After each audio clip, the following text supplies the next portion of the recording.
Nunca debes ponerte frente al espejo y repetir 9 veces seguidas el nombre de Verónica. Sé que quizás hayas oído esta historia. Quizás pienses que es mentira y no me creas. Está bien, no pasa nada, pero por favor no te burles de ella ya que puede caer sobre ti una maldición terrible. Verónica era una chica de 14 años que haciendo espiritismo en una casa abandonada no siguió las reglas de los fantasmas, se burló durante toda la invocación y una silla que había en la habitación cobró vida y la golpeó mortalmente en la cabeza.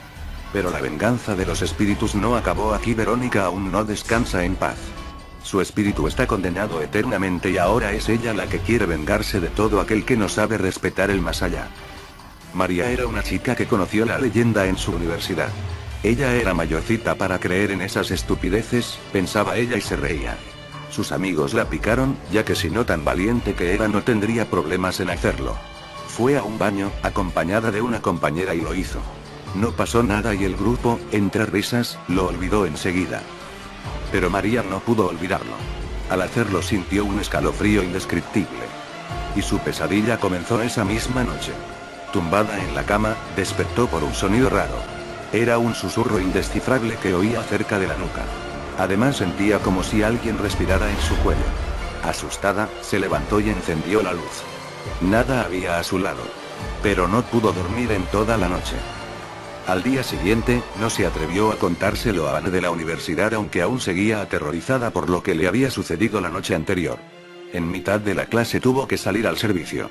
Cuando entró al baño, hacía mucho frío y una capa de vaho cubría el espejo. María lo limpió con la mano y vio horrorizada que tras ella había una chica con una expresión de odio y sangre en la cabeza. Cuando se volvió a mirar, ya no había nadie. Rió nerviosamente, pensando que todo era fruto de su imaginación, los nervios y el cansancio. Sin embargo, al volverse hacia el espejo vio algo que la dejó blanca. En el vaho había frase escrita: no debiste invitarme a volver.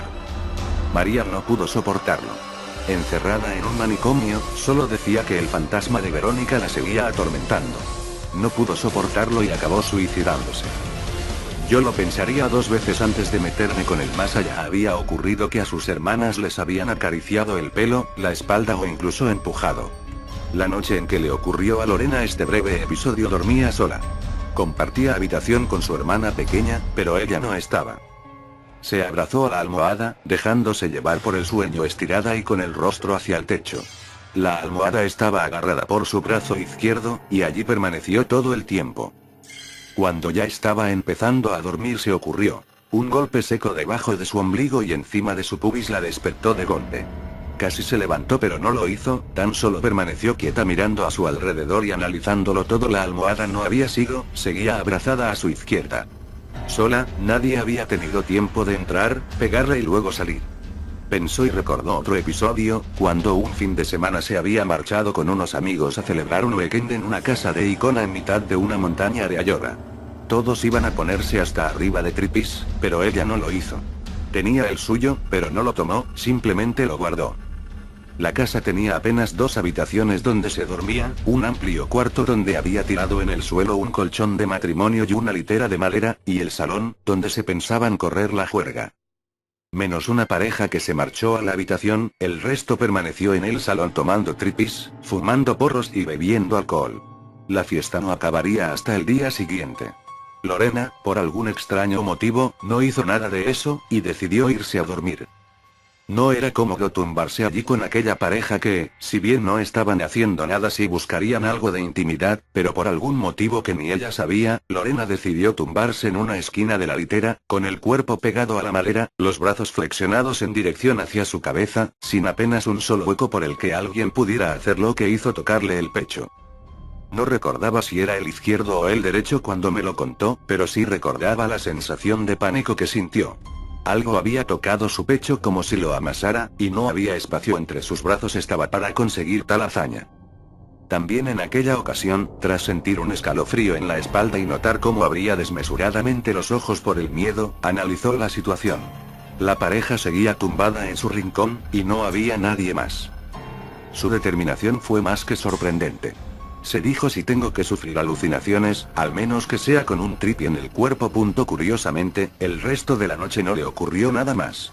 Se comió su tripi, bebió alcohol y se rió con el resto de su grupo. La figura negra. Me encanta el verano. Siempre voy al pueblo de mi padre y me junto con otros chavales que tampoco viven allí pero que vuelven todos los años. Pasamos los días en la piscina y las noches bebiendo y riendo. Solemos estar bebiendo y fumando todos los amigos en un claro que hay en un pinar cerca del pueblo. Mi padre me dice que no entremos allí, que no es un sitio adecuado para estar de noche. Pero chulísimo, se está muy a gusto, y además nunca hay nadie. No entendía por qué me daba esa advertencia hasta que una noche sucedió algo que nunca podré olvidar. Estábamos allí de risas y hablando de nuestras cosas hasta que en un momento de la noche una amiga, Silvia, empezó a ponerse blanca. Gritaba temblando que en la oscuridad, entre los pinos, había alguien o algo. Estaba quieto mirándola muy fijamente. Todos comenzamos a reír bromeando y le dijimos que dejara de beber. Ella no salía de su temor. Ya no veía la figura pero estaba segura que no se la había imaginado. Varios nos ofrecimos a ir hasta el sitio para que se convenciera de que no había nada ni nadie. Tras la comprobación a Silvia se le pasó el susto. Todos seguimos riendo y charlando cuando esta vez fui yo el que se sentía observado por alguien. Ese hombre. Pálido mirándome fijamente. Era verdad. Me entró tal desesperación que comencé a gritar. Silvia lo volvió a ver y también gritaba.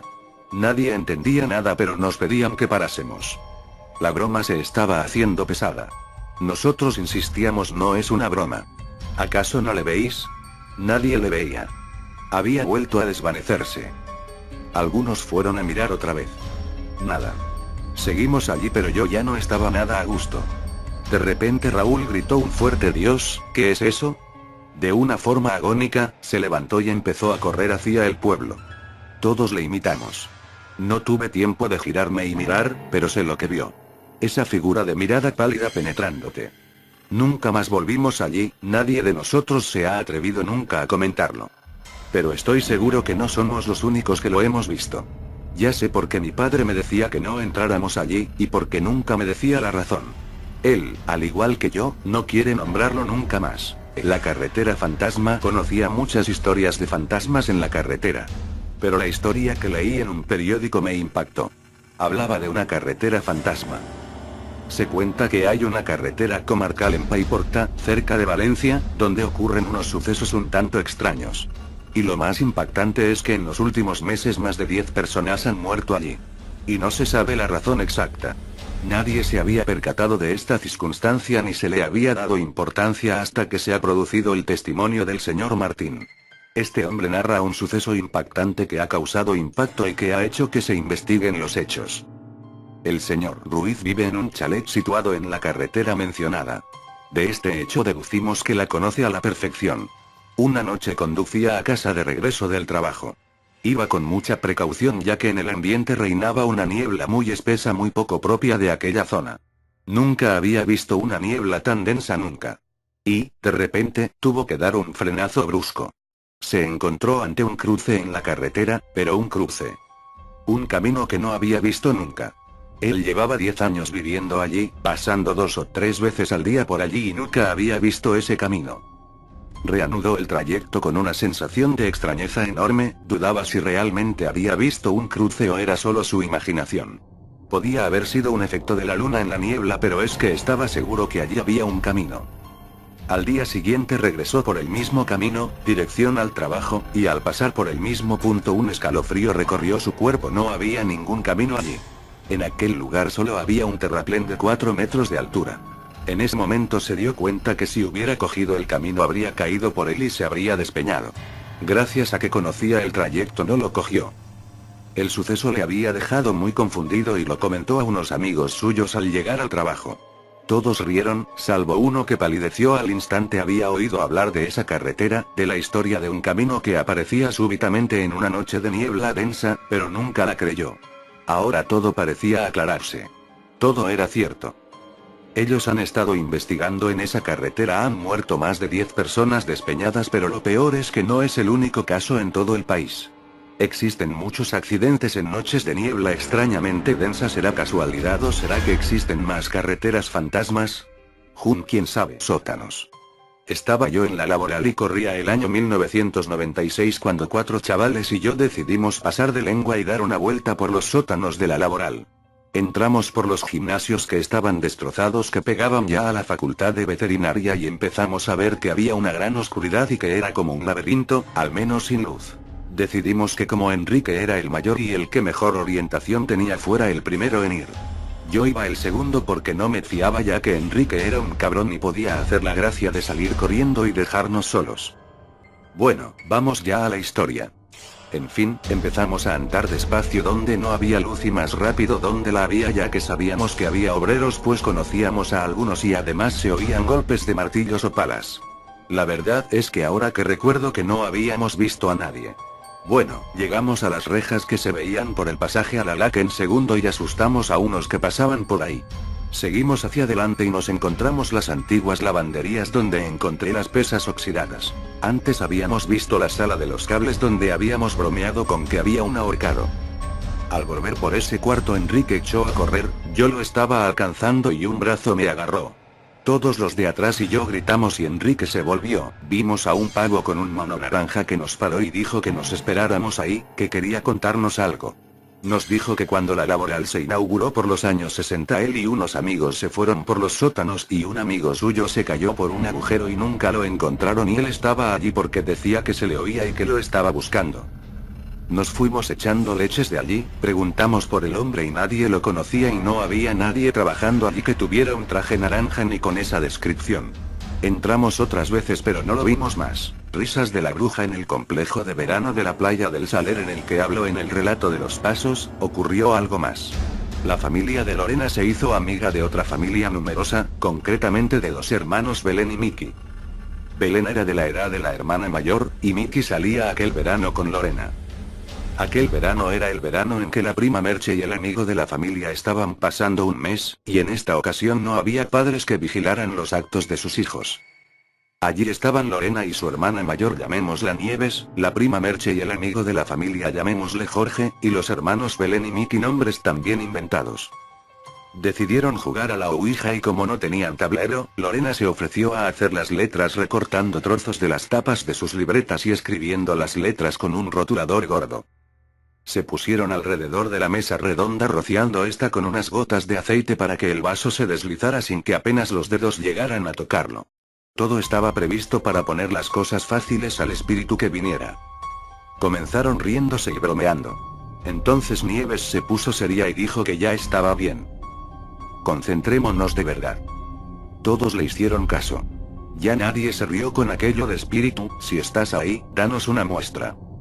A los pocos minutos Miki comenzó a golpear rítmicamente el vaso con su dedo. Estaba totalmente absorto con su mirada fija, aunque parecía perdida, sobre el vaso, y golpeteaba una y otra vez. Levantaba el dedo, lo dejaba caer sobre el vaso, y así repetidas veces. Lorena tenía a Miki al lado y le pasó la mano por los ojos. Miki respondió bajando los párpados para no abrirlos durante un buen rato. Pero lo que ocurrió fue más que espeluznante. En el mismo momento en que cerró los ojos, su dedo tocó por última vez el vaso, y acto seguido se desmayó sobre la mesa. Como pudieron trasladaron su pesado cuerpo al sofá y lo dejaron allí preguntándose qué le ocurría. Entonces se dieron cuenta de dos detalles: por un lado, de sus ojos cerrados se deslizaban lágrimas, y por otro, de su boca entreabierta se empezaba a escuchar una risa. Una malvada risa femenina que parecía propia de una bruja.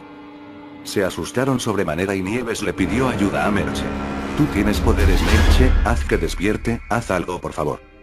Merche respiró hondo y salió al balcón para concentrarse en soledad. Era verdad, tenía ciertos poderes, no en vano decían que su propia madre era una bruja. Mientras tanto Belén miraba nerviosa a su hermano, Jorge y Nieves se miraban y se preguntaban qué era esa risa que salía de su boca, y Lorena, desde los pies de Miki, miraba hacia el balcón rezando para que Merche pudiera sacarlo del trance. Merche entró y se dirigió hacia Miki que seguía tendido en el sofá.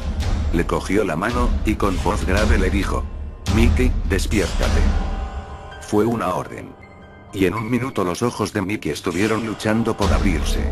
Cuando al final lo hizo se sentía mareado y extraño. Antes de contarle lo sucedido, Lorena le preguntó qué había sentido. Tenía frío y calor, todo se puso negro, y no recuerdo nada más. Mientras trataban de tranquilizar a Miki, Lorena se dedicó a desmantelar la mesa. Todas las letras se iban a ir a la basura, pero algo llamó su atención. Una letra había salido perjudicada con el aceite, estaba manchada. Lorena la levantó, era la letra L. Con estupor comprobó que el aceite había formado lo que desde nuestra infancia consideramos un fantasma, ese que hasta te puedes comer en helado o que aparecen en los dibujos infantiles. El fantasma tenía una especie de boca hacia abajo. Al darle la vuelta a la letra comprobó algo más por detrás, la boca sonreía. Mickey había llorado y había reído. Aunque no lo recordara. Las letras mostraban ambos estados de ánimo. Curiosamente Lorena no se percató de la relación entre estos dos detalles hasta que alguien, una amiga, lo relacionó y se lo dijo. Lorena cayó en la cuenta y desde entonces la historia le da más terror. Pero hay una cosa más en esta historia, dicen que al terminar una sesión hay que romper el vaso para que el espíritu se marche de la habitación donde se ha hecho la ouija. Ellos tiraron el vaso desde un tercer piso.